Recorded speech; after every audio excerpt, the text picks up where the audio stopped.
These guys are ridiculous. These guys are ridiculous. Now, how about them damn Celtics? And we are back with another episode of How About Them Celtics. Sam and I are here recording on Monday, January 15th.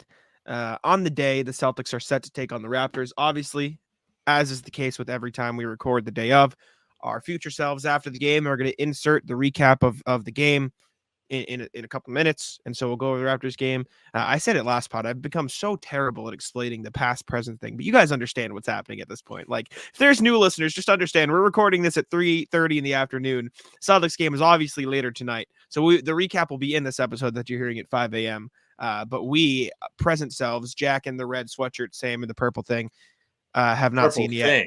It's a Purple Pete Rogers jersey. original. Have some respect for one of the greats. Took it off the wall. I was actually going to talk about that before we started the Celtics-Raptors recap, but then I fumbled over my words as I named the color of my sweatshirt. So I was like, oh, color, just talk about the colors. And then in the midst of saying that, I realized, wait, we're probably going to be wearing the same thing after the game. So maybe it's not the best. Because I'm going to shower. I might be wearing something different. We'll see. Anyways. You'll see what we're wearing after the game in just a second here. Let's throw it over to our future selves for the recap of Celtics-Raptors. Big suspense. What will Sam and Jack be wearing? All right. Thank you to our past selves for throwing it on over to us. We are here after the Celtics-Raptors game. Sam is, in fact, wearing a different shirt. I haven't had time to change yet. So I forgot about that. Did I throw you off? Well, no. Like, when you said it, like, I was like, oh, yes, but I did forget, like... I need to shower after this or in the morning. I've been writing all day. But anyways, that's not why you guys are here. The fuck you. Celtics took down the Raptors it's Monday, right? On Monday night. Yeah, Monday. Good win for the team, 105-96. Had some scares in there. A rough third quarter overcame by Jason Tatum being Jason Tatum for a brief stint. And then a late fourth quarter run by the Raptors. Quelled by some big shot making by Derrick White and some great plays from everybody else. Weird game for the Celtics. Not a great shooting night. 40.2% from the field, but 41% from three. So very awkward. Didn't really make their twos, which was weird. Joe Mazzulla said as much after the game, called it weird game, said, what was the exact quote? He said it was weird. We had to like create our own energy a lot, or like said it was a weird in the building. I don't know. It was a very interesting quote from Joe about the game. Said it's a weird game, first of all, weird environment, one of those situations where we had to fight constantly to create our own energy. Interesting. I thought at least that quote was. Meanwhile, the Raptors shot, oh my God, I didn't realize. Wow. Raptors shot 40% from the field and 12.5% from three. Didn't realize they shot that poorly from three. But yeah, I don't know. This was just a very odd game overall. The calls were weird from half to half, both sides. I thought the Celtics played all right when they were on, but then there were times where they went through these lulls where they just kind of let the Raptors walk to the rim. They got the job done. A win is a win, but this was a weird one. So you're absolutely right. Win is a win. This game, good first half. They played pretty well throughout the first half. But it was one of those things where I was like, why aren't they up more points? Because they were making a lot of threes. It was like, I don't know, feels like they should be up 15. And then it kind of crashed down on them in the third quarter. And I was like, oh, yeah, like this is kind of how like I expected this to go once they weren't building on a lead. Now, to their credit, they had a championship level response. Tatum's credit. Third quarter. Excellent from Tatum, like you mentioned. Yeah. And this is a parallel game. You tweeted about a parallel. There's another parallel in this game as well, where the Celtics came back and did the improbable against our Pistons. They were down 21 points. They came all the way back and they won, and they fueled the comeback. They stormed back. Yep. Because Jason Tatum put his head down and went to the rim. In this game, Jason Tatum helped get the team back on track by taking over, asserting himself and getting to the cup. He had two super cool dunks back-to-back in the third quarter. He had 6 assists in this game and only 1 turnover. Like, he was really responsible for a lot of baskets. He had a sick pass to Luke Cornett after some super cool between-the-legs dribbles. Good dunk by Cornett, too. Yeah, like, good play from Cornett. But I was very impressed to actually get the point across here. with Tatum's willingness to get down, realized the shot wasn't falling, only 1 of 6 from 3 tonight, and the 1 3 was a good 3. And just he was like, "Okay, got to do this instead." Excellent work. Fine with his game. Mhm. Didn't think he was bad. Impressed that he realized what needed to change and he did it. So good job on him. As far as the others go, Drew Holiday and Derrick White were full of big boy buckets tonight. You got them a lot in that fourth quarter when the Celtics were trying to hold off the Raptors. There was the back-to-backs from Derrick White where he had the floater and then he had a little fall away at the elbow. Then Mhm. Drew made 2 big threes. The first one, I was like, wait, and then it went in. But the second one was pretty Sure. great. He was wide open and he drilled him. 4 of 6 from 3 from Drew tonight. So Mhm. very impressed with how these guys stepped up in Jaylen Brown's absence. Good win. Good win. Could have been a catastrophe. Thankfully, it was not. Yeah, like I said, it just felt kind of awkward the whole night. Like they couldn't, like Joe said, couldn't really generate a rhythm. They were missing a lot of buckets they usually make. Derrick White, like it didn't end up mattering again because they got the win, so nothing like you accept the trends and you move on. Derrick White smoked like the easiest layup in the fourth quarter I've ever The seen him lefty. take in my life. Yeah. Yeah. Like they were just not with it in this game for spurts. And I mean, credit the Raptors. RJ Barrett looked really good attacking Horford, particularly in this game. He ended up 11 of 19 from the field, so he did a good job attacking all night. It was just very awkward. It almost felt like you missed Jaylen Brown's energy a lot. Again, like there are no excuses Valid. when you're missing players, but like you can understand why the Celtics games where you're missing one of the top 6 show what those top 6 guys bring to the table individually. Like in that the Pacers game, you missed Tatum's defense, right? In this game, you probably missed some of Jaylen Brown's energy and transition play, which he brought in the Rockets game, which was fun. Tatum did a really good job overall in this game. 14 rebounds, 6 assists was awesome to see from him. He didn't shoot the ball well. He didn't score the ball well. He was missing a lot of mid-range shots. The threes he took in this game, not many of them were bad. He was stepping in for a lot of middies, and he was bricking a lot of middies. Like, yeah, that was awkward. Horford played well in this one again. It's a treat that the Celtics have him just sitting there ready to start when they need him to. Like he was also missing a ton of shots inside, but 11 rebounds, 2 assists, 10 points. Like that's solid. Porzingis only took 6 shots, but he got to the line 10 times. Shout out Michael Hilly in the chat saying he's get to the line 10 times. He got there 12 times. Yeah, it is funny. We talked about that in the pregame. I know. That and the other guy, what's his name? Jack. What's his last name? Cooley. Jack Cooley. Yes, Jack Cooley. But it felt like the Celtics, once they realized that the Raptors were getting a bunch of ticky-tack fouls down low, Tatum was like, all right, bet. And he just started attacking in the same way, which was good. That's what you want to do. And then, like you said, shout out Drew and Derrick White. They played awesome in this game when he needed to. Derrick White was missing a bunch of those floaters. He didn't shoot particularly well from inside, but 5-11 from 3 on a bunch of good looks is huge. And Drew Holiday, season high, 22 points to go along with 6 boards, 7 assists. Like those two were great in this game. So it was nice seeing them all step up with Jaylen out. As weird, like it's weird to say step up when your starting lineup is Drew Holiday, Derrick White, Porzingis, Horford, Tatum, but you know what I mean. Like when you're missing one of those guys, they are absolutely dominant when everyone is available. So when one guy's missing, it does almost feel like they try too much to make up for it rather than just playing normal basketball. Do you know what I'm saying? I do, but I just pictured in my head like all like the rest of the guys trying to do Jaylen dunks. No, but like in the first quarter, I noticed it a couple times with Drew. They would just be taking the ball inside and trying to get something to go themselves. Like it almost feels like they're like, okay, Jaylen's out. Like, maybe I'll take a step up a little bit. They settled themselves down eventually and used some great ball movement. The ball was popping later in the first quarter and in the second quarter. But yeah, I don't know. This game was so awkward. Got the win, which is what mattered. It looked ropey at times there. It just always felt like they were the better team, but there were these weird moments where they'd have this like fluky miss or a random turnover, and then the Raptors would just go down and either get a foul call or make a big layup. Like it's just a super awkward game. So I mean, these are the games you want to win, like the ones that you probably could have lost realistically. I mean, 60 rebounds for the Raptors in this game. And the Celtics turned the ball over 12 times, but they stuck through it. Which is good. Good for them.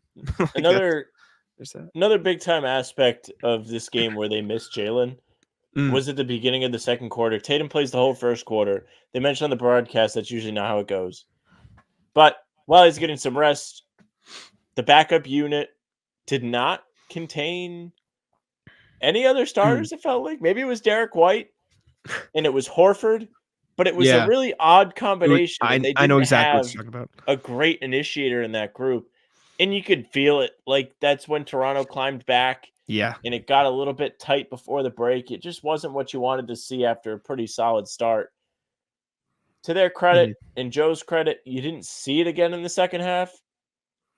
And the group that was out there without Tatum in the fourth quarter did a great job of helping build the lead. They got it to 14 after Hauser stuck atop of the key 3 off a Pritchard drive-in dish.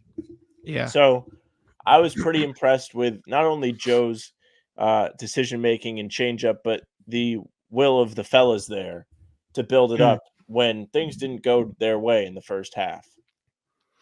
Yeah, I know exactly the lineup you're talking about too. It was like Cornette, Hauser, Pritchard, Derrick White, and Horford, like double bigs with like a lot of emphasis on Derrick White being the initiator, Yeah. and it just it can work. It just kind of didn't. That was the let's see how good we are lineup from Joe. Yeah. Let's see how much better we are than everybody else. Oh, we're not that much. Again, they won the game. It is what it is. Very weird. RJ Barrett looked good. Emmanuel quickly looked inefficient, but like you can see the vision there. At the very least, he was the only player on the Raptors outside of Thad Young who was a positive plus minus. Thad Young had 7 assists in this game, which is like, what the hell are we doing? Thad Young, who took the ugliest 3 I've ever seen. Yeah, it was worse than Slavstrov, or what was his name? The guy on the Spurs. Oh, Sandro Mamukhalishvili. That guy, yeah. What is Flash? I thought you were trying to say Svi's first name. No, like, what do we do? Sorry, it's really bad. That's hilarious. No, yeah, it was a bad one for sure. Low assist game for the Celtics. I mean, that's because they missed a lot of shots. Celtics only made 33 field goals in this game. That is crazy. They only made 33 field goals, but they finished with what, 105 points still. I guess that's not that many in today's league, but they did hold the Raptors to 96. So this is a big time like thumbs up game, despite there being stretches where I was like, oh my God, they're never going to get a stop. But as a whole, they did a good job of holding them because we haven't seen a ton of that lately from the Celtics. They haven't been great on defense. I feel like they've been pretty inconsistent. Maybe tonight was another instance of it because, like, again, there were times I was like, wow, they're just going to the rim every time and no one cares. Yeah. This is the 9th time this season, and this is going to make sense in a second. 9th time this season, the Celtics have scored 112 or fewer. It's the 5th time they've scored 105 or fewer. And of those 9 times they've scored 112 or fewer, they have lost 5 of the games. So impressive that they managed to win this game. It's also a testament to this Raptors offense is still pretty bad, despite getting a couple good pieces. Right. Well, they didn't have Jakob. Yeah, it's true. The other losses or the other games where they scored 112 or fewer. Minnesota overtime. Yep. Minnesota game. Oh boy, we're lost now. I was gonna give them to you, but you started guessing. I know Minnesota overtime. OKC they scored in the 120, so that's not it. Yeah, they lost the Pacers game. Yeah, that was 111 was the in-season tournament one. Did they have 2 at Indy? Yeah, the one where Buddy Hield hit the super cool 3 at the end to make them win by 10 instead of 7. That was in-season tournament. That was 112. Yeah. Oh, that was 112. Okay, it was right on the dot. Okay. 112. I'll just tell Orlando? Yep, Orlando lost. That was their lowest of the season. They didn't crack. That was the only time they didn't crack 100 this season. They had 96. Okay, I'm done. Milwaukee, where they got stomped like 2 days ago, 102. And then Philly 103, 106. And then the wins, Memphis 102, 100. Knicks 108, 104 on opening night. And then both of the other times were Raptors wins. Yeah, I mean, like we said, weird game. O'Shea hit a 3, Sam. You can do your little dance if you'd like. You did. Decent O'Shea minutes. He was a +5 in 7 minutes. Do you have 7 points? He was good. Yeah. He did have 7 points. Yeah. Yeah, good for him. Why does he not play? Because this team's really good, realistically, because they're really good. That's the answer. But I mean, good on him, man. Can't complain. Can't ask No. for much more. He's staying ready. Not at all. I don't know if I have any other thoughts. I think that just about does it. Weird box score Odd thing. game. Yes. Pritchard plus 16 on 1 of 7. I was gonna bring that up. Like, what is that about? It's very odd.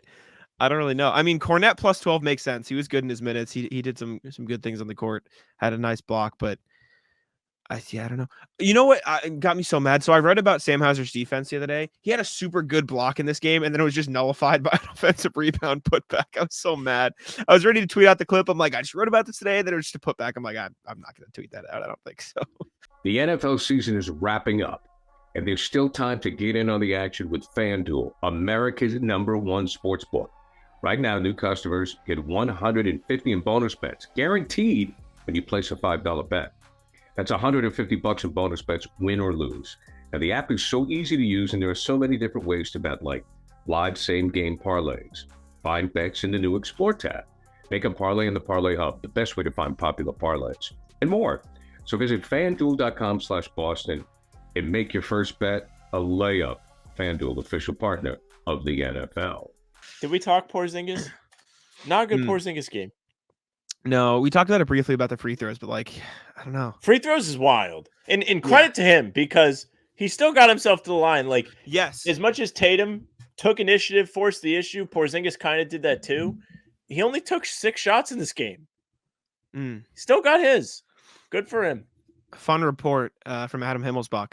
O'Shea Brissett's grandmother has once again cooked the Celtics post-game spread of food in Toronto. Not a lot of talking going on in the locker room right now. So O'Shea Brissett's grandma cooking it up.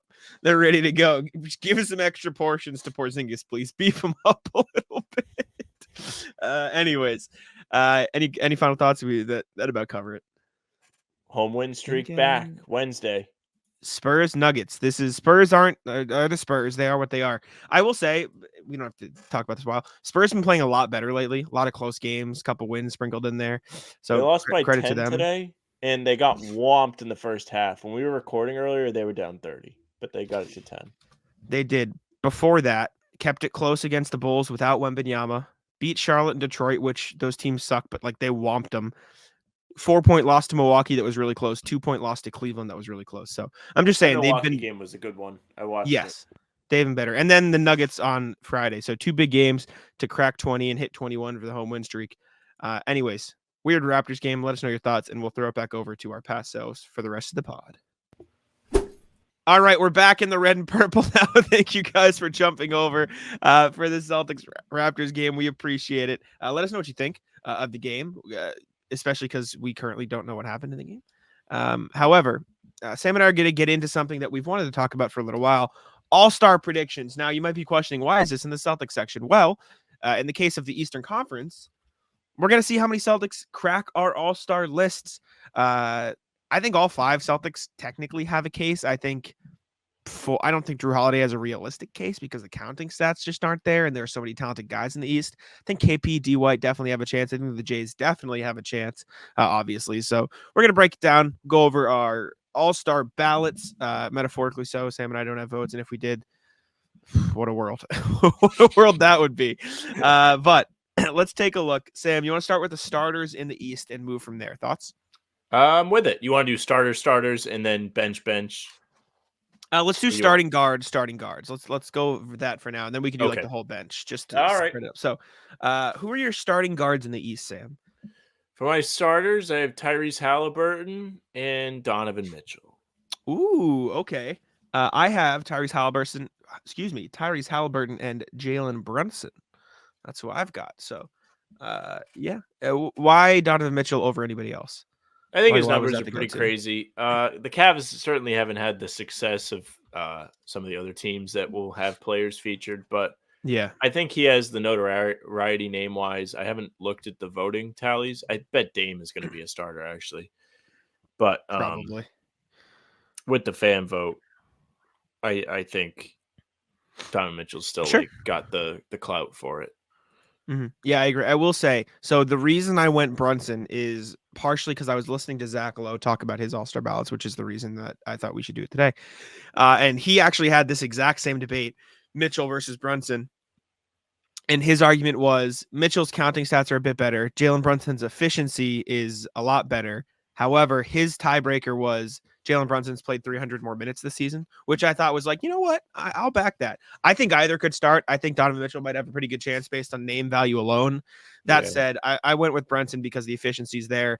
I think, I don't know. I like him better as a player this season. I think he's been a cooler story. I think he's been more fun. So it was just, I guess it was a personal pick. I think either one could easily be there. And then Halliburton is pretty clear cut. We'll talk about potential replacements if he doesn't play, but I feel like he's got to play. So I think if he does play, he'll start. Like the Cavs and Knicks are 4th and 7th respectively, but it's literally 7 games back, 7 games back, 7 games back, 7 games back from 4 to 7. So they're in the same spot. They've had similar success. So I'm a big team success guy, and I mean we can't use that as a measuring stick because they're equal pretty much. Yeah, they're right there. Record.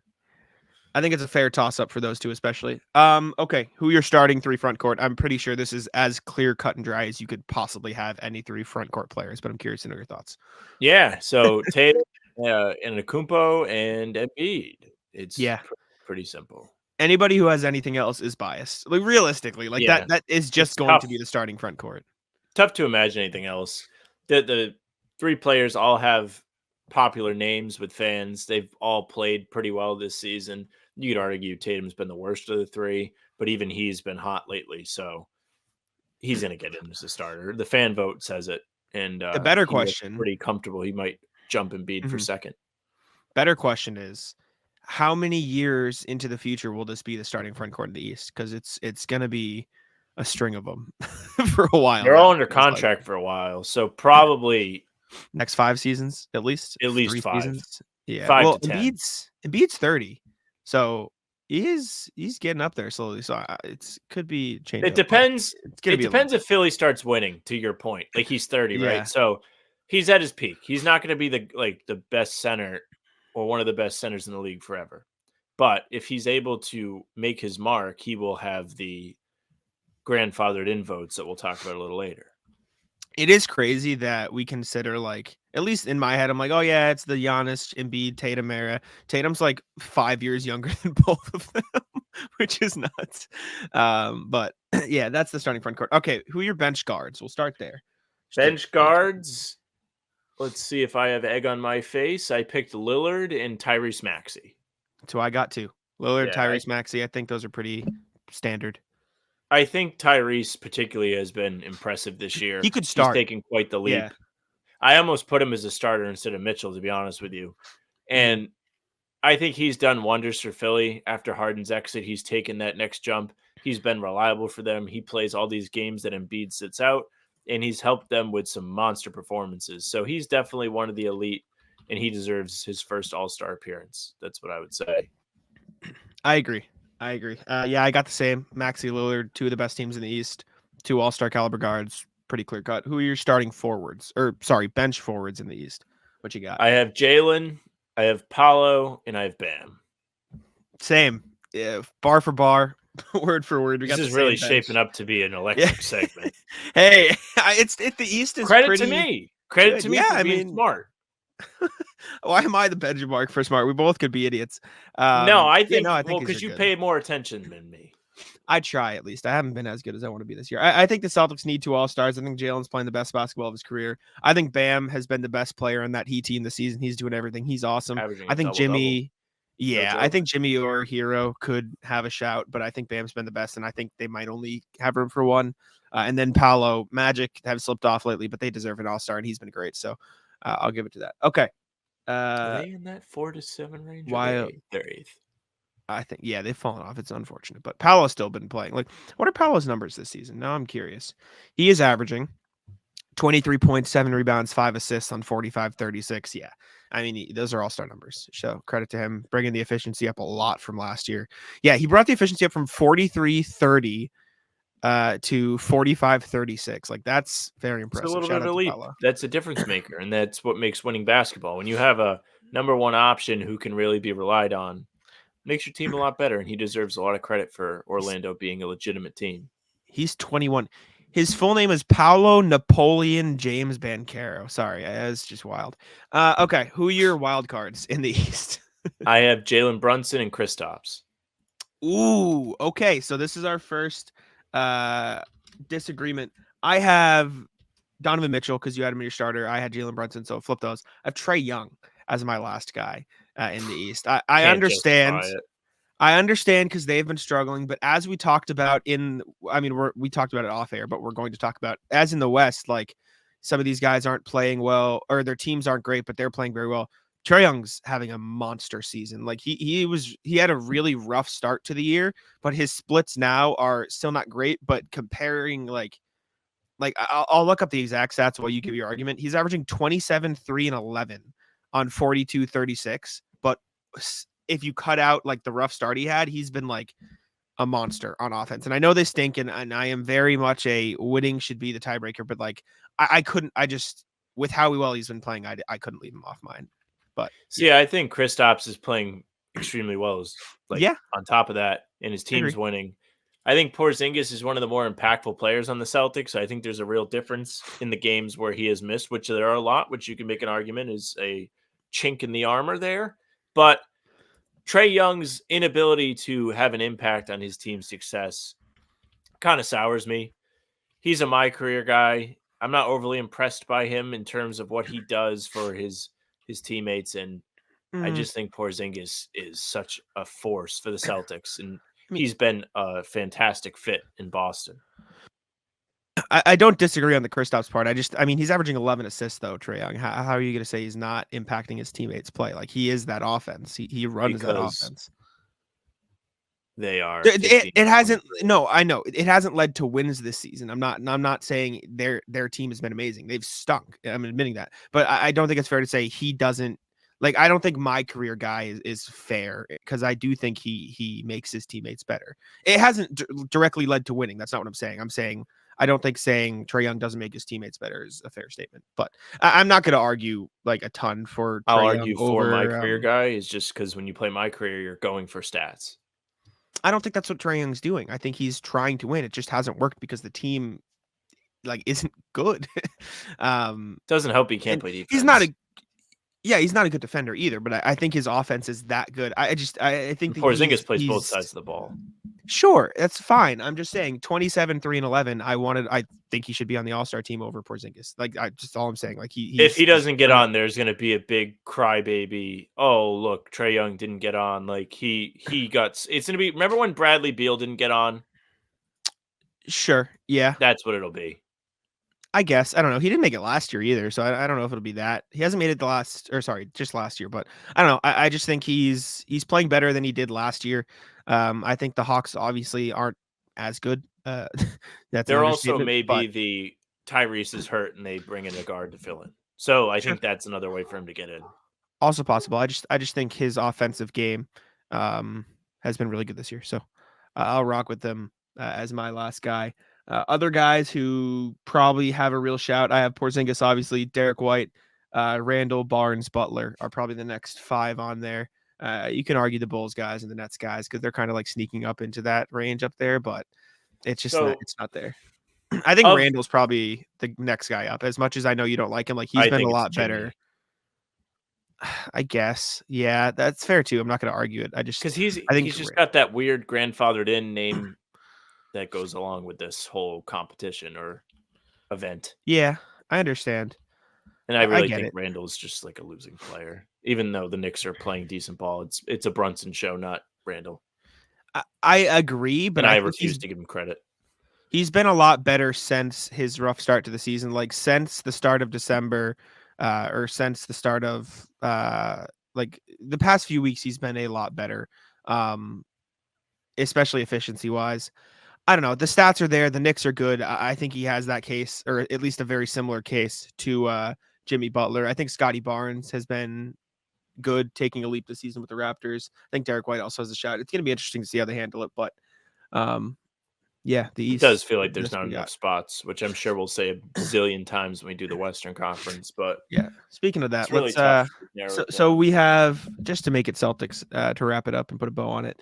Tatum and Brown is the only Celtics All-Stars. You have Porzingis as well. I think Tatum and Brown should be locks, in my opinion. I think there could be question marks with Brown. I think some people might put Scotty Barnes or Julius Randle or Jimmy Butler in there, but I think Brown's got to be an All-Star, man. The Celtics are this good. He's been playing his best basketball. Like, the only thing I worry about is people not understanding that he's been better, but the stats are down, if that makes sense. Like, they might just look at the stats and be like, oh, a down year, but like, it's been an up year. Just there's a lot more people around. I don't think you can have the best record in the NBA and only get one All-Star. I Just my agree. take. And I No, I also agree. think, one, I don't think Jalen will start, so it'll be the coaches that do this. And I Okay. think the Yeah. coaches will have an understanding of that.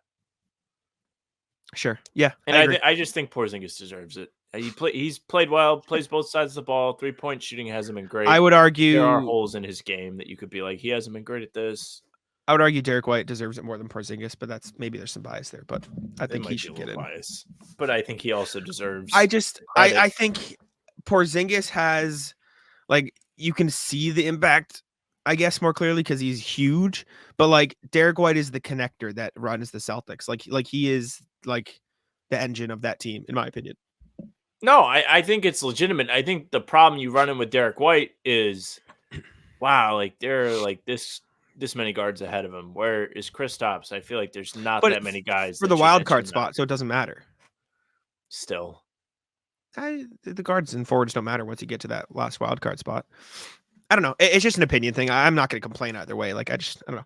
All right, let's rock with the West here. I know this is the Celtics section of the pod, but we've already done the East, so let's wrap it up with the West. Sam, who are your West guards starting? I have Shea and Anthony Edwards.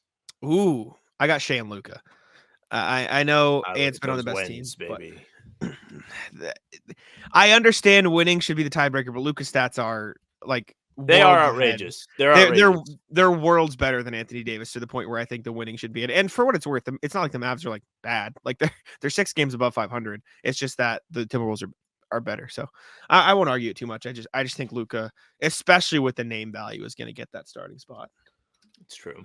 It's tough to imagine it'll go any other way, but Mhm. I don't know. I think Anthony I respect Edwards is taking a leap. I think him and Shea Gilgeous-Alexander have been driving their teams to the top of the standings. I think they deserve recognition for it. Sure. I'm not Because you would look at like both of those rosters, they are solid, but you wouldn't be like, well, that team is just set up to win no matter what. Like coming into the season, we had the Timberwolves way down towards the bottom of the play-in in the playoffs. Would you have them 6th? I had them above the Mavs, is all I know. I had the Mavs out of the playoffs. So But I I don't understand think what you're saying. But nobody remotely expected Minnesota to be this good. No, let me see. Or OKC. Yeah, OKC's been great. Shea is absolutely a lock. I think Luka's a lock, realistically. I understand. Like, I'm not going to The fan vote complain will get him in. about Ant. Yeah, I'm not going to complain about Ant above him. But I had Minnesota in, I guess, 10th and Dallas in 11th, so it's not obscene. And you had Minnesota in 12th and Dallas in 10th. So, like, around the same level. So I understand what you're saying. I just think it's more of the Timberwolves defense leading the way for them. And that's not to discredit Ant. And then, I mean, 34, 8, and 9 on ridiculously It is efficient shooting. crazy. I couldn't look over, My especially with that 3-point shooting up. Not my career. I hate that. Not at all. Okay. It's not a bad my career, but it's like my career type numbers. This is a different use of my career. Okay. Sorry. I was like, dude. He all does right. do a little bit of the other my career, but it's doing I all understand. right. I understand. Okay. Who's your starting front court? So you got to have LeBron because the circle jerk. That's just how it goes. But Kawhi and Jokic. Okay. Sure. Fair. I don't actually have LeBron, even though I know he will be. Respect. I don't have him in my starters. I had Jokic, Kawhi, and KD. I know the Suns aren't amazing either, but KD's numbers are crazy. They're actually 3 games above 500 now, so they've been improving. So I threw KD in there. LeBron's going to be the captain. That's it. I know. hate LeBron's this. going to start. LeBron's Wait. going to start, but I thought they were doing East-West. oh yeah, so no captains, but like LeBron's going to get the most votes still. Yeah. Well, that sucks. Sad. Okay. Similar with some qualms, but guards off the bench. What you got? Luka, Steph. Okay. I got Steph, De'Aaron Fox. I think Right. he is 'Cause you been awesome started this Luka. year. So you don't even have Anthony Edwards as a guard. Wow. No, he'll be in there though. Like he's on the team. It's just, yeah, he'll be there. Don't worry about it. Oh, Spoiler alert. That's not fair. Okay. Yeah, I got Steph, De'Aaron Fox. I just think the numbers have been awesome. It is what it is, and I know the Timberwolves are winning. I just think it's been a lot of their defense. Not that Ant's numbers haven't been good, but like Defense matters, though. it's more of a collective effort. No, I know. I'm not saying Anthony's defense. I'm saying a team defense. I'm saying I think they are more of a team, and these individuals are standing out while helping their teams be all right. And Edwards isn't my all-star team. Don't worry about it. And at the end of the day, they don't put all-star starter on your basketball reference page. So No, they don't. Okay, who's your bench front court? KD, who you had as a starter, Anthony Davis, who's grandfathered in, and Brandon Ingram. I hate the Western Conference because Steph Curry, LeBron, KD, and Davis are all on shitty teams, and they're going to get in because they have a legacy. Like Curry's going to get in no matter what. And they're playing amazing. Like as much as they are playing amazing, but like for what you could say about Trae Young, and from my stance, be like they're not winning.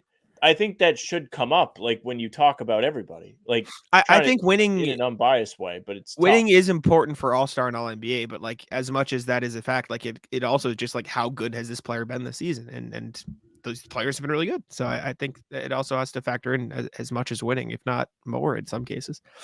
I've got the same, except I have LeBron on the bench instead of KD, which will probably be flip-flopped.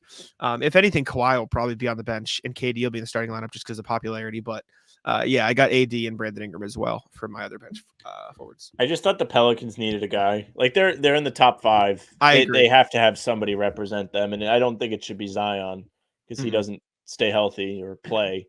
And no, give Ingram credit; he's been a really steady piece for them, along with McCollum, but he won't get it. I agree. I'll rock with excuse me, I'm rocking with Ingram too. I think he's got a real chance, and I think he deserves it. Okay. Last two. Who are your wild cards? You already know one of mine is Ant, but who'd you got? So I have Fox. You had Edward. Yeah, you had Fox sure. in the bench spot. I have Yep. him on the wild card. Then I have Jamal Murray. I think Murray's due. I think they're going to give him like this guy hasn't been an all-star yet treatment. He's going to get it. And Okay. I mean, it doesn't really matter for his contract because it's not all NBA, but he needs that. And little like tidbit to that is he's already missed like a bunch of games due to a hamstring strain. So if he misses like 3 more games, he can't get that supermax for Denver. So keep your eyes on that. But I think he might get in.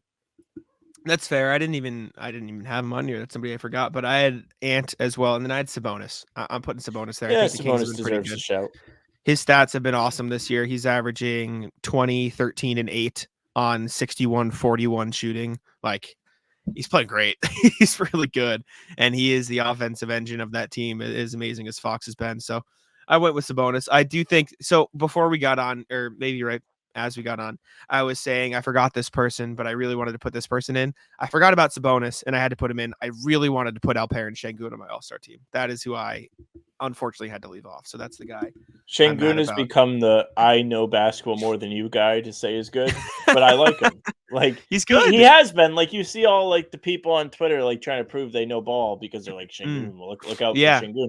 But I was talking to a friend the other day watching the games, and we were trying to go through, and we talked about this on Talking C's. You know, where does he rank amongst big guys? And like Cat was a guy he was like put up against. They have the same counting stats, except Sengun has more assists. Then who is this? He said Cat.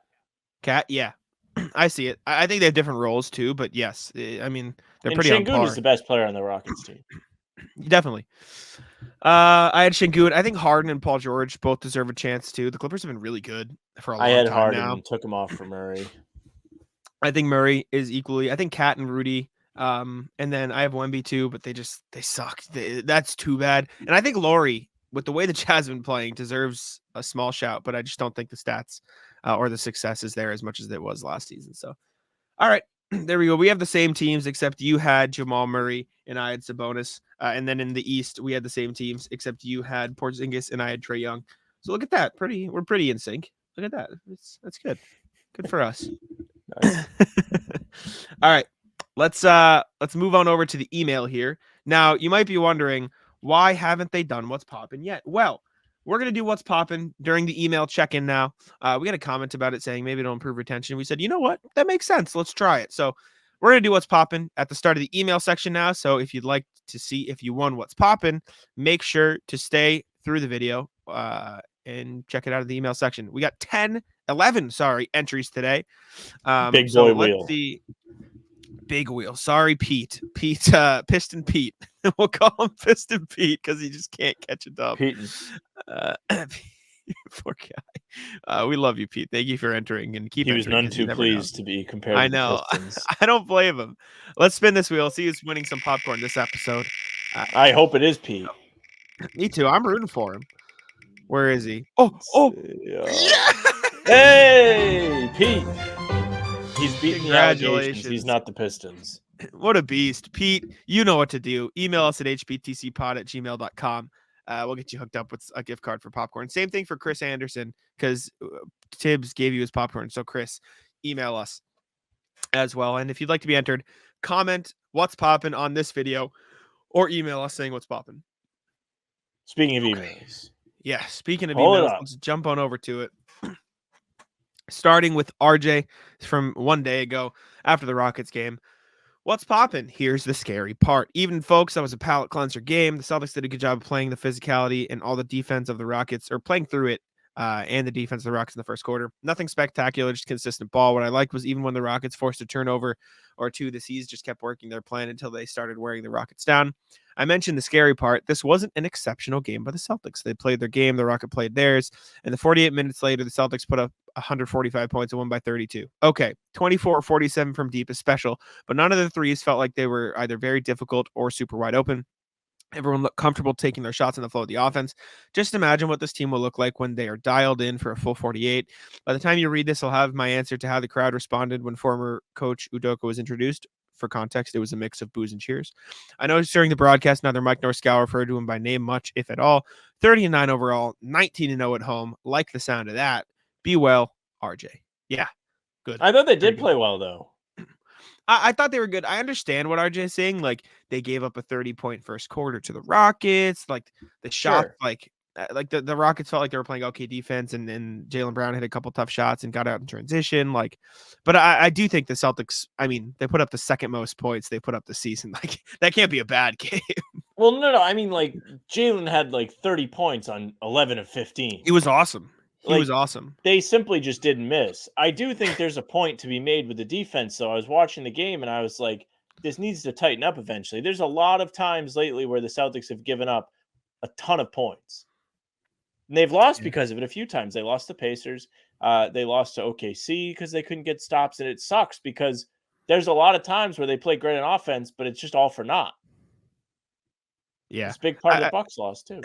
The defense in the Bucks game was unacceptable. That can't happen. Again, you understand it because of the back-to-back and all that stuff. And the Rockets were on a back-to-back in this game, I suppose. But I'm also sick of hearing people bitch about the back-to-backs. I know that's not what you were doing, but I'm really sick of seeing it. It's less bitching, and I mean, at least in the case of, I think, most of the media who brings it up, it's less bitching and more like they're tired. Like, they're just going to be more tired in this game than they would have been if they had a day's of rest. So, I mean, it's just... The Celtics are what, 6-2 on back-to-back, 6-3 after Milwaukee. Like, they're still winning. Sure. No, it's not an excuse. And I mean, I'm not discrediting the Bucks. The Bucks absolutely deserve to win that game, but you can't tell me it didn't factor in. You can't tell me they weren't like at all more like the Bucks were coming off 2 days of rest and the Celtics were coming off an overtime win over one of the best, most physical defenses in the league. Like, it's not an excuse for how they played, but it's definitely a reason why they were probably a little bit tired. Like, it's a factor, but I'm just seeing a lot of it lately and it's annoying me. That's all. It's like, no, I understand. People are acting like this is some new thing. They play back. They used to play 3 games in a row. Sure. And I'd be curious to see what some of those stats were in terms of blowouts versus I remember the Celtics won one in triple overtime on back-to-back. It's not impossible, but I'm just saying it's definitely can play a factor. All right. Next email from Philip Hart. Pace is overrated. Hey, fellas, as always, thank you for the great content. Happy birthday, Thanks. Philip. I have been Happy birthday. Yeah. I've been a big believer. Hold on. For Philip's email only. Let me find the fucking We sit The in happy here. birthday layout. Yeah. Oh, wait. Happy birthday from HBTC to Yeah, you. here we go, We Philip. wish it was our birthday so we could party too. Hey. New listeners are lost. Hey, fellas, as always, thank you for the great content. I've been a big believer in pace this year. Joe has got me thinking about it a lot. A couple weeks ago, I did an analysis on pace, but then Joe spoke about trying to improve the pace, so I waited to add to the analysis. Despite his emphasis on a faster pace, the numbers haven't changed in terms of how pace affects winning. This is not in depth, meant to highlight how pace is not exactly what it is touted to be. For context, pace in the league ranges from slowest 96.7 to fastest 103.5. In Celtics wins, we average a 98.88. In losses, average is 100.13. That's a major difference. It appears we hold a slower pace in our wins, but that could be due to garbage time slowing us down. Let's look by quarter. Let's compare winning game versus losses. So in the first quarter, I like this. This is really well put together, Philip. In the first quarter, 102.13 pace in wins, 102.89 pace in losses, almost equal when we start a win or loss. Second quarter, 98.67 in wins, 102.67 in losses. Third quarter, 99.67 in wins, 98.22 in losses. Fourth quarter, 95.0 in wins, 96.89 in losses. Charted, it looks like this. If you're watching on YouTube, you can see this nice chart. Excuse me, that Philip put together for wins and losses. It appears that generally we are slower in wins, especially in the second quarter. Given our third quarters are problematic, it's worth noting that when we win, we manage to bump up the pace a little, suggesting perhaps that control of pace is more important than actually playing fast or slow. Has me wondering, does pace even positively correlate with wins? The answer is no. Pace has a moderate negative correlation, minus 0.19 with wins across the entire league this season. Essentially, the teams that with more wins have a slower pace. That's the reality of this season so far, but it worries me that Joe and other bright minds think of pace differently. Can either of you shed some light on this? Is there a reason for these numbers, or is Joe just wrong about pace being important to our offense? All the best, Phil. This was really well put together. Shout out, Phil. Happy birthday. Thank you. Happy birthday. I think, in my opinion, I think the reason you're seeing, first of all, first quarter pace being the fastest, one, they have the freshest legs, but two, I think the first quarter is very Jalen heavy, and Jalen loves running with the ball. So Jalen is often looking to push it. I think the third quarter being a little bit faster is like what you said, controlling the pace rather than losing it. And a lot of the times the Celtics are up going into the third quarter. So if they get outpaced, like if they are going at a slower pace and the other team is going, like I think the momentum can hurt the Celtics a little bit. That said, I think the reason with pace across the league, a lot of the best teams in the league, at least in my opinion, I'm curious to know your thoughts too. A lot of the best teams in the league have guys who play at a slow pace. Like the Nuggets have Jokic. He is better in the half court.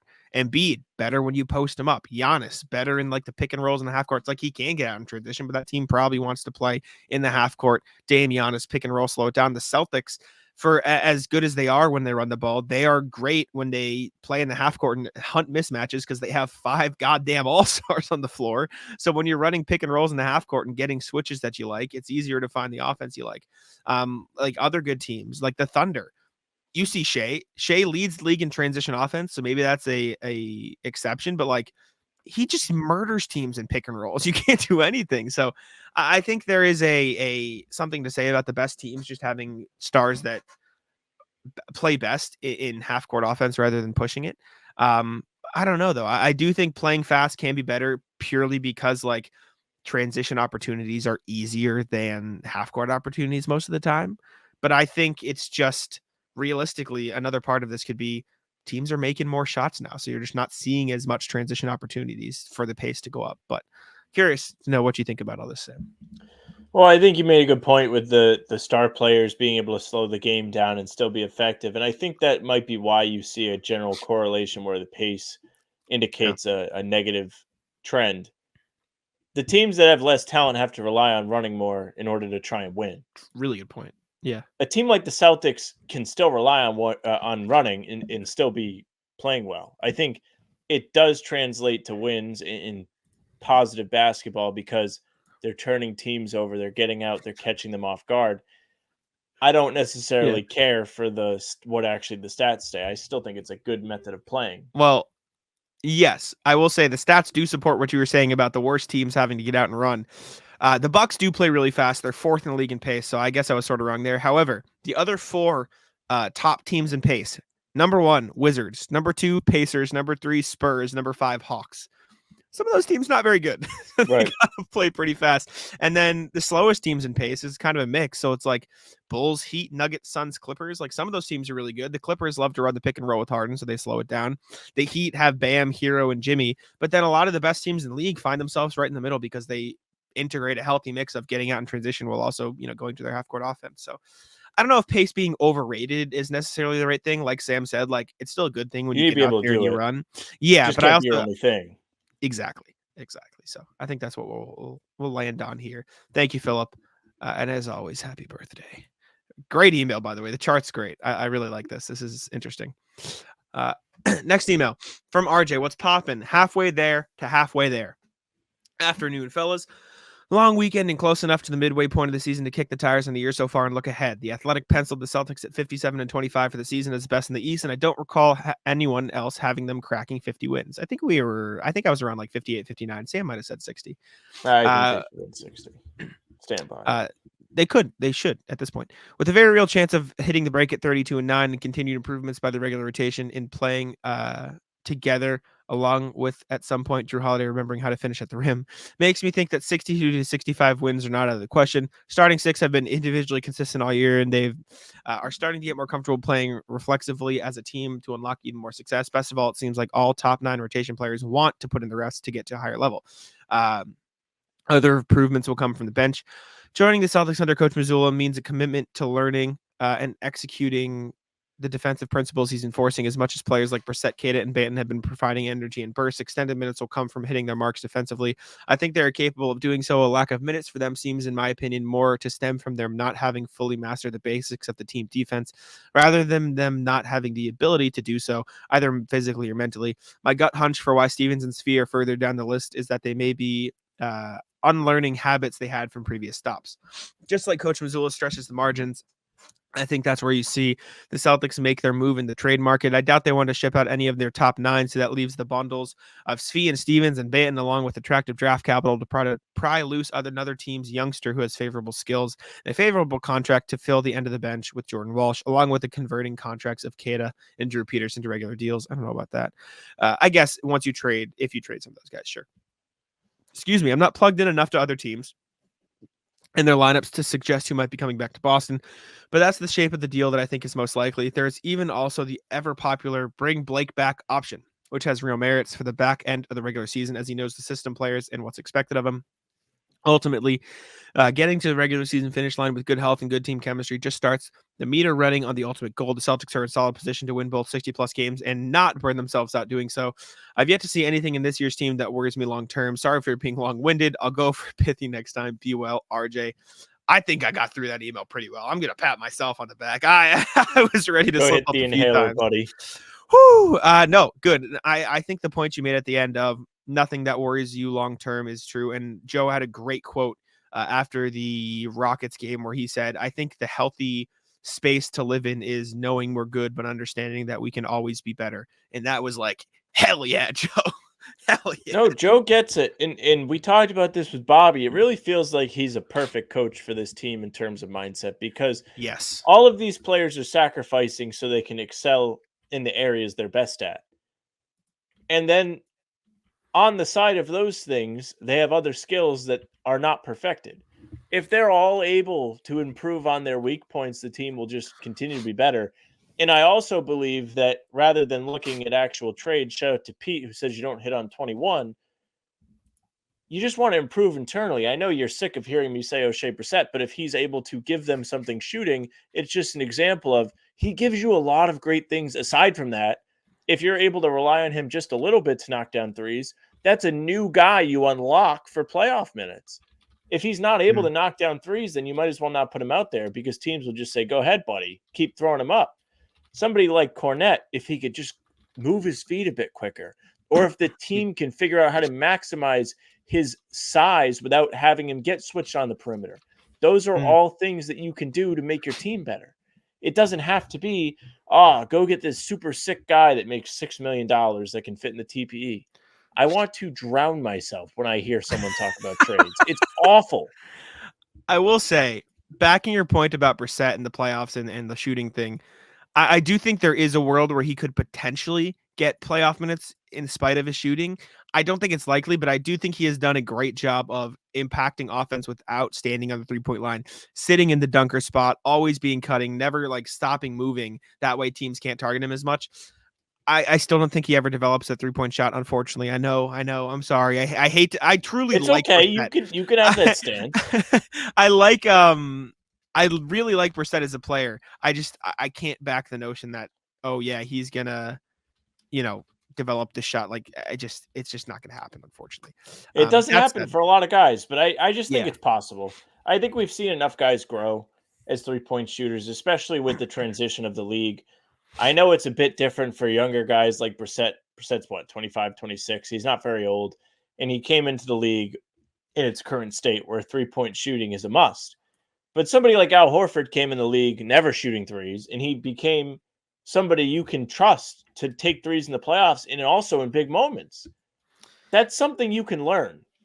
I don't think it's impossible. I just it depends on your definition of reliable 3-point shooter. Like I don't think he's ever going to shoot 36% on more than 2 a night. You know what I'm saying? Like, which is whatever, but I don't know. It's tough. It's a tough slope, man. Because I don't know. I don't want to give up faith on him. I think he's a really good player, and I think he does a lot of great things. And I think shooting is just such an easy-ish thing to learn because it's just repetition. I understand that, but I just it's easy in theory, but I think it's harder from individual to individual. Do you know what I'm saying? Like Sure. if you don't have it, like there's just you don't have it. Anyway, I'm not I- saying it's going to happen. I'm just saying I think it could. I'm not like giving up hope. I understand. And it doesn't mean this year either. Sure. I don't know. We'll see what happens. I like Brissett for what it's worth. This isn't me trying to crap on him. I really do like him as a player, and he's an awesome person too. For what it's worth, like he's super funny. He's super fun to watch off the court. So like credit to him and shout out to him. But I just don't know if I can get there on the will eventually become, what you're saying. But anyways, I don't know how this turned into O'Shea Brissett talk. But let's get back to the email. Last email we got for the day is from RJ once again. What's poppin' from Red on Round Ball to Mike Brown on blown calls. Evening, guys. I learned about basketball in part by watching old halftime segment in the 70s called Red on Round Ball, which was hosted by Red Auerbach, who would walk through basketball skills and strategy with NBA stars of the day. Mike Brown's press conference film session was impressive both in its educational detail and his calm demeanor. Red would have been proud of how he was able to illustrate his point to fans and media. Question is, was he able to educate Adam Silver about the referee problem? Addendum. I was looking for a clip of Red segment and happened to find one where he's talking about incidental contact. Mendy Rudolph was the former head of NBA officials when this was filmed. On the Pistons Wizard trade front, I'm a Pistons fan. If I'm a Pistons fan, do I get excited about Moose and Gallo? Will Detroit try to suit them up, suit up the extra cap space, or maybe put in the Peyton suit and make it a new mascot? Sam, I know you got to be turning handstands as the Pistons maintain the integrity of the game. Be well. Good. Yeah. Referees. I still need to watch the Mike Brown clip for what it's worth. I have slacked. I have been busy. I haven't watched what he said, but I know what happened. Yeah. Respect. Referees. I'm kind of sick of people like complaining about the refs.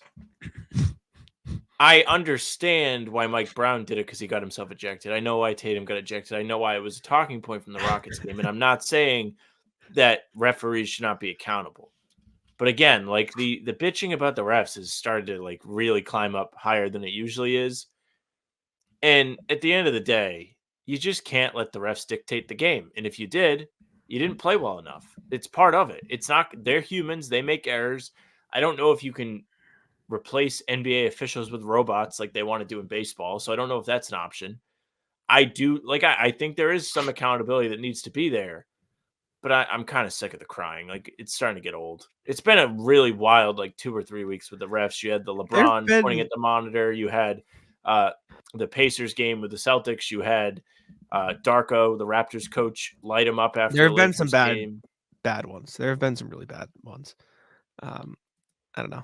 It is what it is. I feel like you get sick of things if they're mentioned more than twice.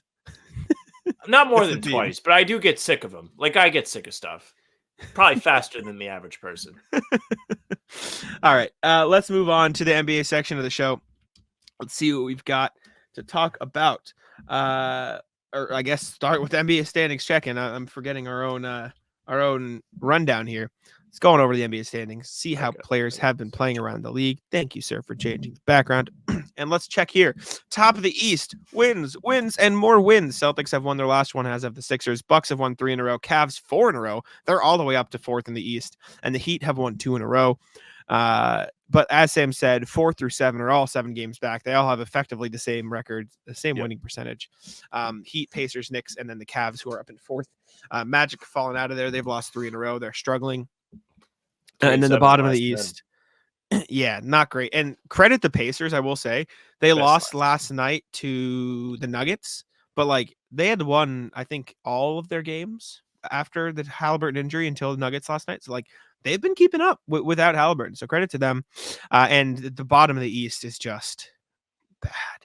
It's just real bad. I will say, big game the today. weird. Who is it? Oh yeah, Pistons Wizards. I will say, I credit the Bulls because they are sort of separating themselves from the bottom tier of the East. They're not at the Magic in terms of the top 8 yet, but like they are in this weird, like they're probably a little better than the Nets and them below, but they're just not at the next. So like it's weird. The Bulls have always been in this weird spot. They'll probably end up rebuilding, which is good, but they are not as bad as they were at the start of the season. So credit to them. Pistons Wizards 63-62 at the break. We have a classic on our hands. Heater. Sam, I will say, would you rather the Pistons win or would you rather they lose their 8th game in a row so we get closer to that 10-win mark where we can? I want them to lose. Again? Okay. Yeah, no, I want them to keep losing. Just checking, just making sure. All right. Out west, top of the West is winning. Timberwolves 2 in a row, Thunder 4 in a row, Nuggets 2 in a row as well. Clippers just lost their game, but they're 8-2 in the last 10. They are on fire. Speaking of on fire, Jazz down in 9th. They're fully in the play-in race now. They've passed the Warriors, Lakers, and Rockets and have won 5 games in a row. They're above 500. They are on fire. Happy for Suns them. have won 2. Good for the Jazz, man. They've been great. Like it's crazy to watch them. I think the Jazz are like a sneaky leap team to watch. Maybe not this year, but with Danny, he might do something ahead of the deadline if he really believes in these guys. Like we've seen him be willing to do it in the past where he brought in Isaiah Thomas because he thought it was a good fit and it got the Celtics into the playoffs. I think heading into the summer, they have plenty of assets they can use if they have a few guys they like and they're like, let's get him some help. I don't know. I think it's interesting that they've kind of done this 2 years in a row. Like last year, they started off really well and then they kind of trickled off as they started to offload pieces. I don't know. Yeah. I hope they keep winning because they're not the Lakers. So that's one more team above them. I will say they do have all the picks in the world to work with. So, like, they got the Timberwolves and Cavs futures to work with in trades.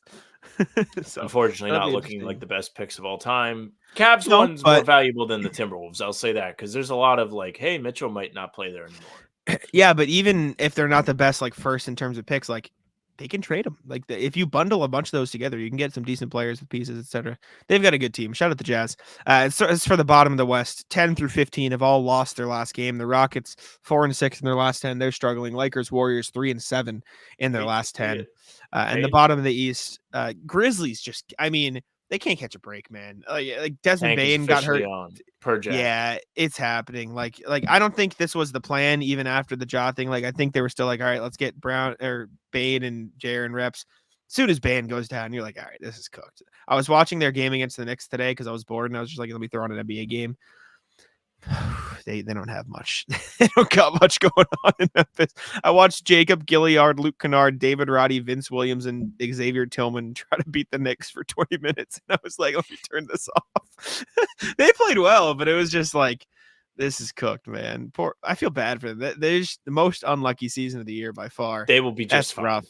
They'll be fine moving forward. It's just this year, after they made that trade for Smart, I feel bad for Smart is who I feel bad for. I feel bad for Smart. This is good for Memphis. Unless these injuries like really kind of hinder these guys going forward, it's good for them. They're going to have an extra guy on their team that's presumably going to be somewhat talented. Not going to be making a ton of money with the new CBA being in place. That's important. It's not the worst thing ever. It's not. I just realized you put "Rip the Grizzlies" on the on the chat here, so I guess this is our Grizzlies section.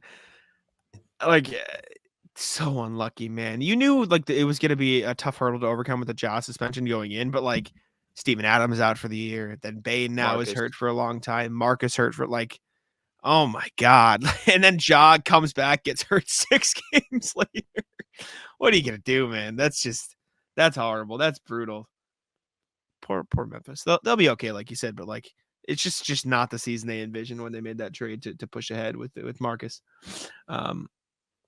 Speaking of not the season they envisioned, the Pistons probably didn't envision being, what is their Really record right didn't. now? They thought They were gonna are compete. 3 they're 3-36, which is like that's impressively terrible. Like that is like Yes. that is not, yeah, you're a pretty bad team, go to the lottery. That is like, how the hell have you won 3 games? Like, what are we doing? I really wish they lost to that Raptors so we could still be talking about the longest losing streak in NBA history. But now, like, they don't even have that going for them anymore. They're just losers. Like, they're not even cool losers. They're just bums, which sucks. The weird thing about the Pistons is that when they were desperate at the end of the losing streak there, they actually played good ball. Like when they played Yeah. the Celtics, they were really tough to play against. And right now, Cade's hurt. So you do have to like take that into account and be like, well, if Cade was playing, they might be slightly better, but they're still 3-36. And they still lost a zillion games in a row with Cade playing. But when they were actually a difficult opponent at the end of the losing streak, it was because of Cade. He was balling out, he was scoring a lot of points, and he was doing it pretty efficiently. So he looks like, at the very least, he's going to be something worth them keeping around for a while.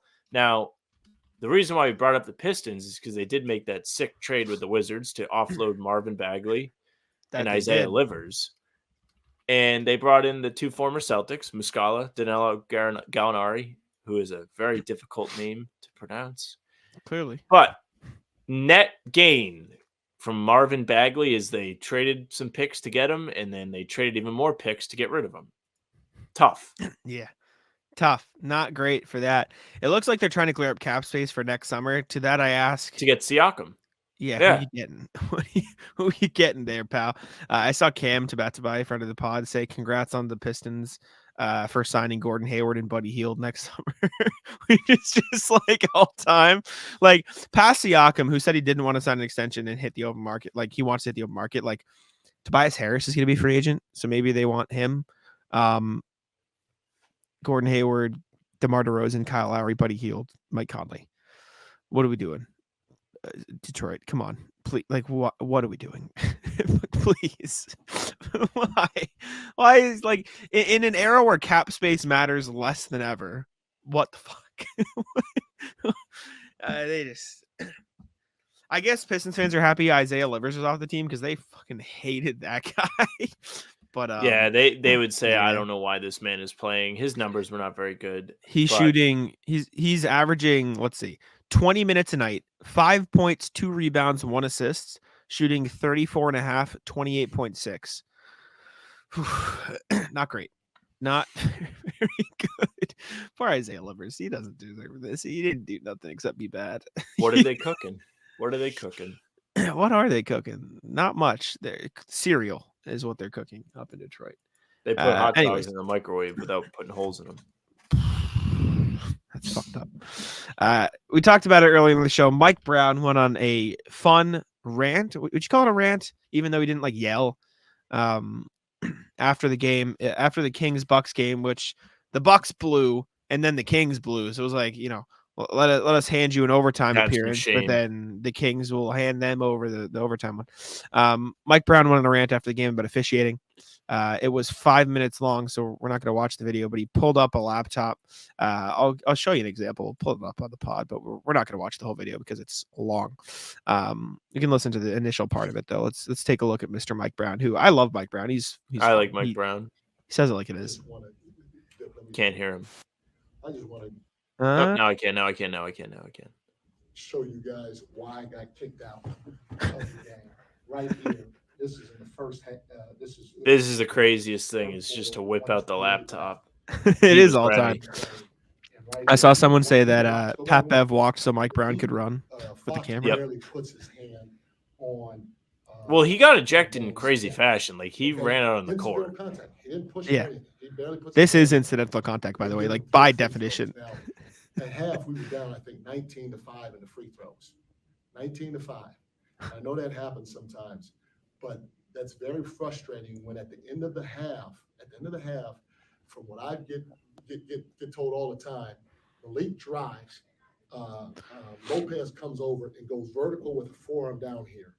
Now, from what the NBA tells me, the rule is if you go vertical, you got to have two hands up. Because Domas has his hand down here a lot, and they call him for it every time, and they always tell us, well, he got a forearm here. And they said that tonight, they said the forearm can be here as long as it's not extended. So I don't know what the rules are. I don't know what the rules are. I like how, like RJ said in the email, I love how calmly he was just like, this is what happened. This is why I'm mad. This is bullshit. Like, just yelling. Yeah. You're not yelling, but like getting angry and respect. Well, that's how you maintain credibility too. Because if you just go out there and you're really mad, like Darko, the Raptors coach, He was none too funny, though. pleased. He was so funny, but though. like everyone's just like, ha ha, and that was it. But then the Lakers didn't shoot a lot of free throws. Everyone was like crying. Shout out to what's it called? Shout out to Mike Brown, though. He's a beast. What a legend. All right. Next thing we got, lots of players now trade eligible. So because it is January 15th, a lot of players who signed deals at certain points in the offseason or signed extensions at certain point in the offseason last summer are now eligible to be traded. Sam put it together. Thank you, Sam. I'm going to rip them off, and then we can talk about like who is most likely to be traded, that type of stuff. How fun. All right. Cam Johnson, Miles Bridges, PJ Washington, Kobe White, Ayo Dosunmu, Austin Reeves, Rui Hachimura, Brooke Lopez, Herb Jones, Mo Wagner, Paul Reed, Jeremy Grant, Matisse Thybulle, Trey Lyles, Trey Jones, Jakob Poeltl, Kyle Kuzma. Now, Sam, you put asterisks next to Miles Bridges, Paul Reed, Matisse Thybulle. Were guys that can't veto trades at all. So everybody else on this list can veto a trade.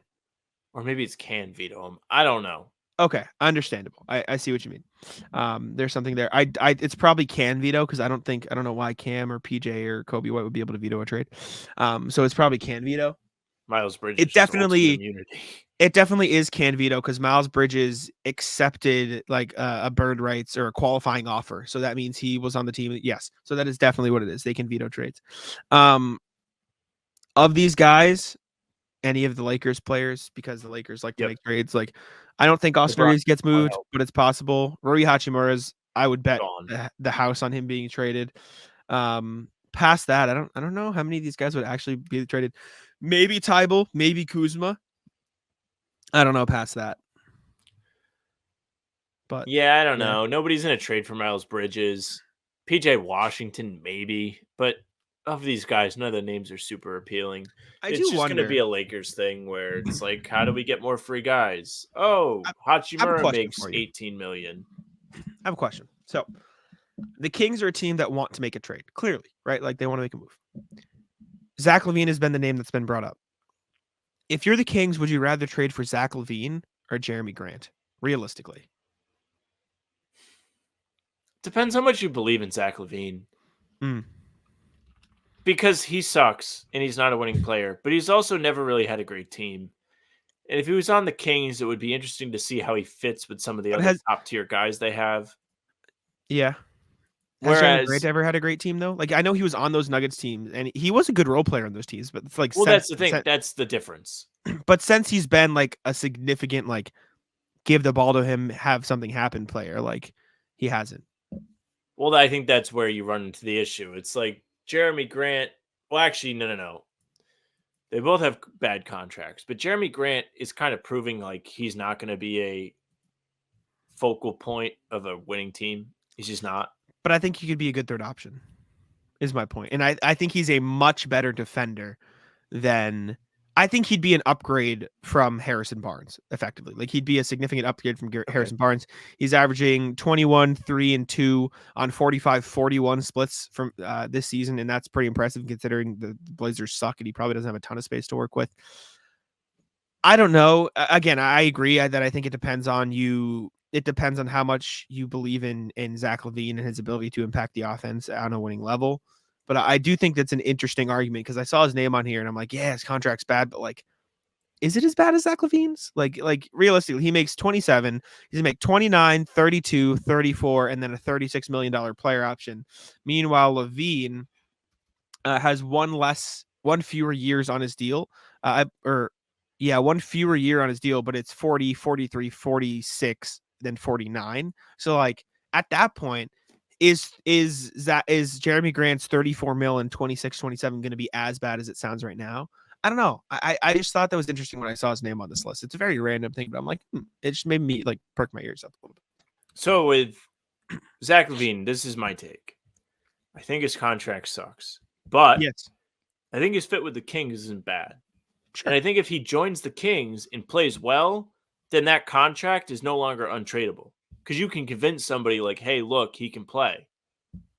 Jeremy Grant, if he goes to the Kings, may play well, but he's going to do it in more of a role player fashion. And I don't think you're going to be out there convincing people that they want to trade for an aging guy making 36 on a player option as he's in his mid to late 30s. But I don't think the Kings should be trading for somebody with the idea of, okay, can we trade this guy in the future? I think they should do it in hopes of, okay, can this guy bring us over the top and put us in They the should. legitimately top 4 case? And so my thing there, I understand the value of having an extra shot creator in the playoffs, and I think that's huge. But I don't know. I'd almost rather have like Grant, because at that point you're trading, the trade package is going to be like Barnes, Herter, and like picks, right? And at that point, would you rather trade those guys for another guard who can't defend, or a forward who can be a secondary shot creator when you need him to be and also defend? I think it's very close, and I'm not like saying you're wrong for LaVine. I think LaVine would be like, I think he does fit well in the Sacramento, but I think that could be a good spot for Grant too. I don't know. It's interesting. It's weird. The only reason I bring up the money in the tradableness of it is you do like have to take that into account when you think of like, is this contract bad? Because right now, Chicago can't trade Zach LaVine pretty much because everyone thinks he sucks and the contract sucks. If he goes to Sacramento and plays well, that's no longer the case, even if they don't want to get rid of him. If they decide it might be time to rebuild, or like say it doesn't go well after a couple years, right? Say he joins and they play well and they advance a round or two and people are like, whoa, look at that. He's better than we all thought. There's more of a chance for getting return on investment than Zach LaVine in him than with Jeremy Grant. I know that's not the only reason you're doing the trade, and that's not what I'm saying. It's a nice safety net. I understand. I don't know. I might have. I think it's really close. That'll be interesting. I'm very curious to see what the Kings do at the deadline. They're going to be one of the, like, in my opinion, one of the top teams to watch as we go here, because like they're really good right now, and if they can get a little bit better, like they could win a playoff series or two. Like, they're a really good team. Like, I'm fine the with Warriors it. to 7 I'm in last on year. the Kings, man. I have no problem with them. They haven't pissed me off. They haven't beat the Celtics in ages. I'm a fan of the Kings. Beat the Warriors last year. Speaking of the Warriors, they are the Warriors, actually. Sorry, that's what I meant. Shit, I ruined my transition. The Warriors don't want to trade Kuminga or Moody. Sam Vecny of The Athletic wrote this. I'll read it quickly. You also won't see Kuminga or Moody, 2 young Golden State players who could be used to facilitate a deal for a star player. Don't think the Warriors have ruled out moving them, but but at least currently they aren't actively including them in potential packages. League sources believe new general manager Mike Dunleavy Jr. values both at a very high level and would love to hold on to them if he can, even if he also understands one or both might need to go to be the mechanism to facilitate much needed changes. With the slumping Warriors, it's possible one or both of Kuminga or Moody feature on future iterations of this board, but that's the reasoning I used to hold them off for now. This was him writing potential trade pieces, and he held them off. I get it. Brother, you can't hold on to them forever. Like at some point you gotta choose short-term, long-term with that Warriors team. It's just not working, but I understand. It's tough, man. Warriors are in a bad spot. Those 2 guys could be something that makes it less of a bad spot if they really believe in them. I think you're right. I think they have to make a decision. If I'm them, I'm saying, see you, Clay. You're almost in a similar position to Memphis. Mind you, Clay's contract sucks, so good luck getting somebody to take him. But it's last year, though. It's expiring. Yeah. Okay. But you're almost in a similar situation to the Grizzlies, where it's like, at what point do you just say, well, they don't have their draft pick, so never mind. So actually, you might want to get better. But eventually, you're going to have to get worse to get better. You also just can't.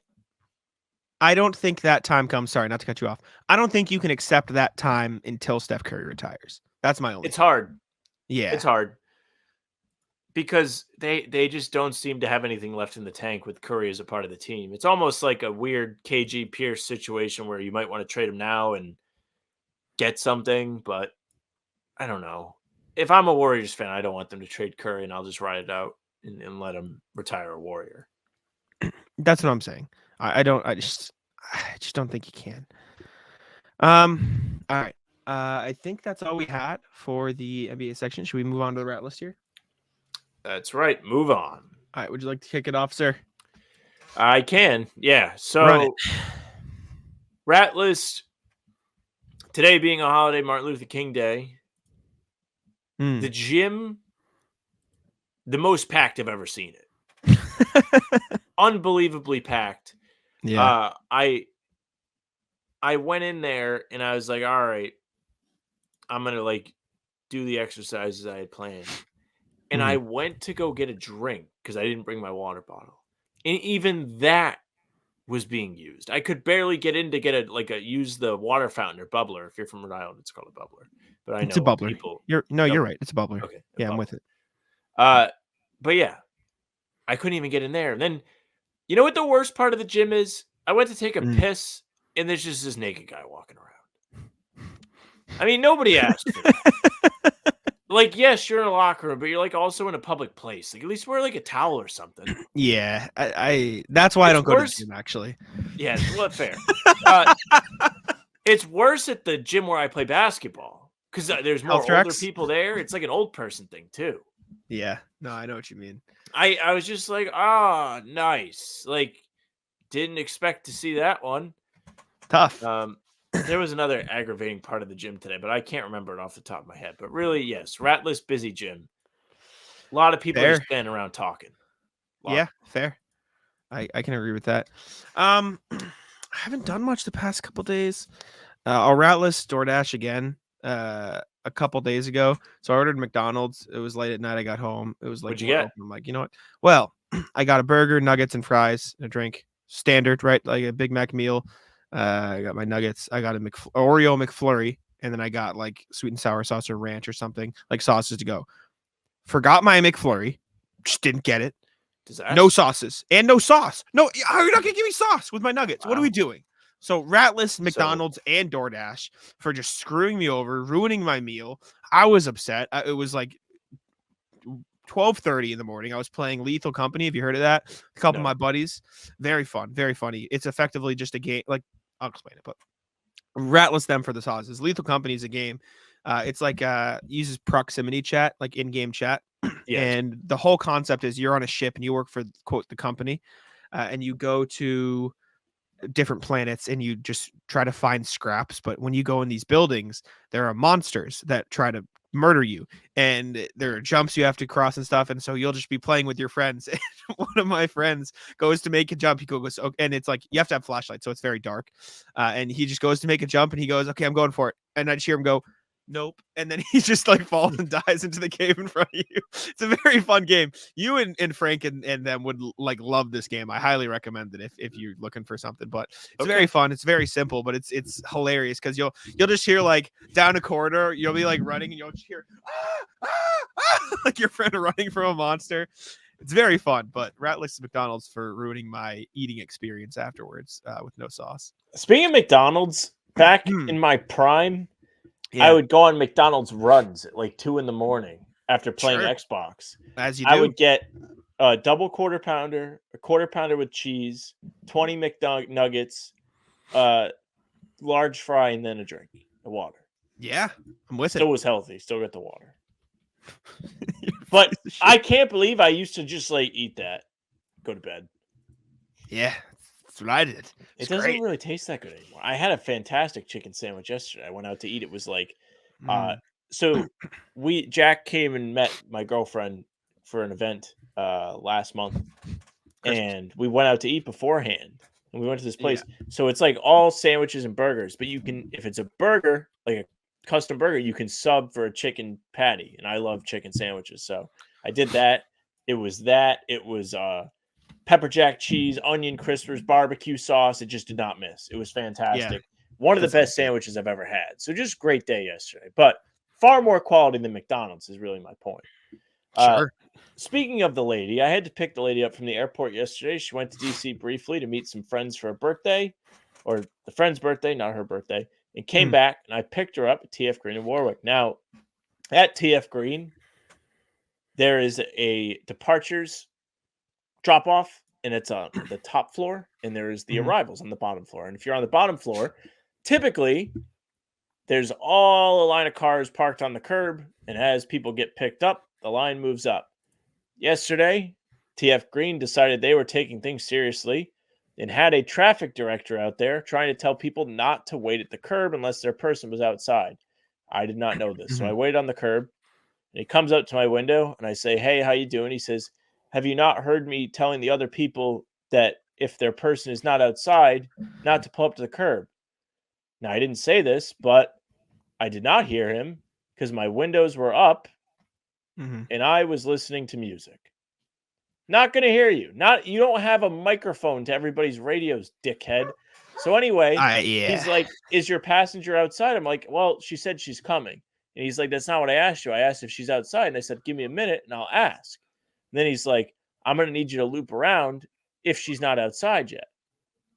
And then I said, "If you give me a minute, I'm trying to find out for you." And he kept giving me a hard time, and he threatened to give my plate to the airport police. And then my girlfriend came out and I left. But that guy was an all-time rat fuck, and he acted like he was being nice to me, but he was actually being a prick. He was like, "I already asked you nicely." It's like, "No, you didn't. You came up to me and you were like, 'Did you not hear me?' It's like, 'No, I didn't hear you.' Yeah, How was I supposed to hear you, dickhead?" I fucking hate people like that. And it's the same professions who were bullied in high school or peaked in high school that try to have these fucking power trips. It is professors, it is police officers, and like Karens. Like there's just Karen. niches to this. Profession Karen. Yeah, I Resume. couldn't think of. Your I meant Karen niches. resume has gotta be something There's certain special. types of people that act this way, that act like they are the center of the fucking universe. That is genuinely like, just you saying that story got me like actually angry. Those are like the worst types of people. The people who like treat you like they're better than you at all times. Like He just just had speak to no me like, patience. It's if like, "I he don't if know what you want out of me. I'm telling you, I'm trying to figure out the information you're asking me. I don't if he know." literally just came up to you and said, "Hey, I don't know if you heard me. I was saying this, like, if she's not outside, you do this." And if you just go, "Yeah, I know, let me just ask her," and he goes, "Okay, no problem. Just make sure if she says no to go." It would have been fine. Like the whole Yeah. situation would have been resolved. But he had to be a fucking asshole because he has nothing better to do with his life. Loser. Oh, it Well, gets me also, so like, mad. not for nothing, like, Fucking bum. usually that guy is just not out. Like, they don't have somebody doing that, and it all Yeah. works fine. So I don't know why yesterday was such a big event. But anyway, that really Those got me fired people. up. I was Yeah, in it unbelief. clearly got me fired up, dude. Those people are the fucking worst, man. Ugh, I agree. I agree. I don't know. I had a pretty lax couple days.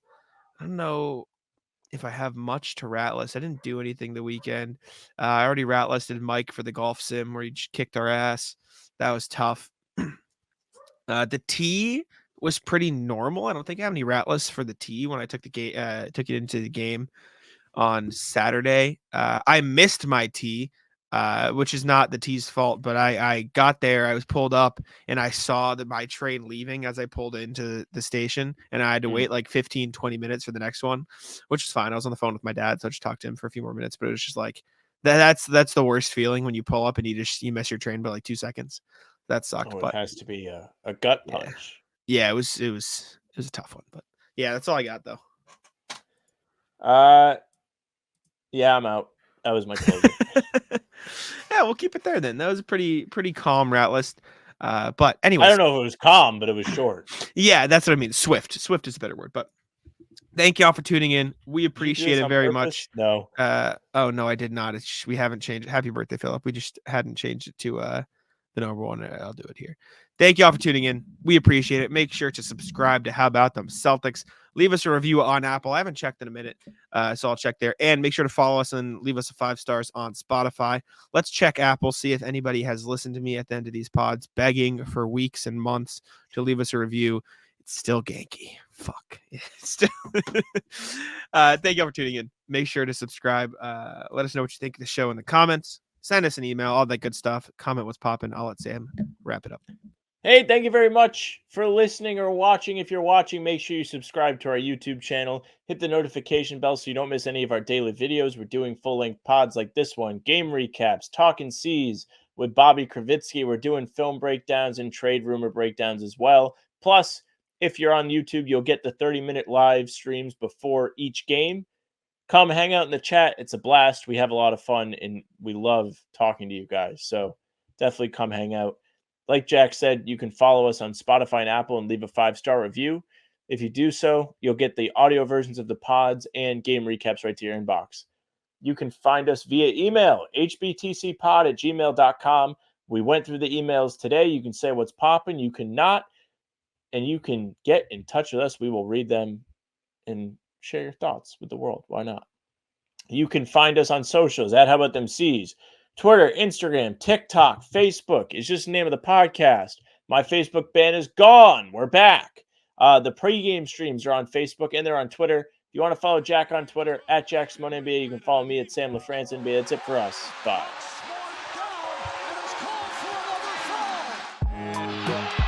Taco, come on. Taco's having some fun here.